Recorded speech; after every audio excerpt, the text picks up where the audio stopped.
আপনি কি জানেন আমাদের আসল পরিচয় কি? না বংশ, না সম্পদ, না পদবি। আমাদের আসল পরিচয় হলো ঈমান। সূরা বাকারা আমাদের শেখায় আল্লাহর কাছে মর্যাদার মাপকাঠি শুধু একটাই, কতটা আল্লাহর অনুগত। যে ঈমানকে আঁকড়ে ধরে সেই প্রকৃত সফল। আজ নিজেকে প্রশ্ন করুন, আমার পরিচয় কি আল্লাহর কাছে গ্রহণযোগ্য?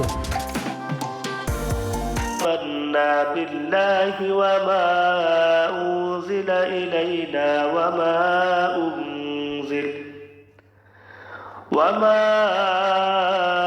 أنزل إلى إبراهيم وإسماعيل وإسحاق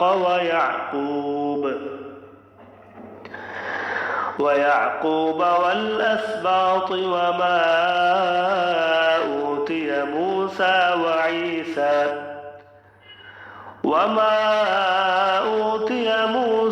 وعيسى وما أوتي النبيون من ربهم لا نفرق بين أحد منهم ونحن له مسلمون।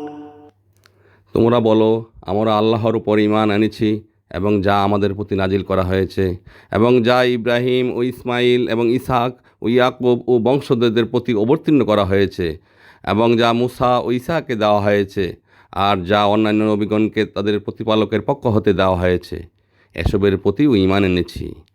আমরা এদের মধ্য হতে কোনো একজনের ব্যাপারেও কোনো পার্থক্য করি না, বরং আমরা তারই কাছে আত্মসমর্পিত।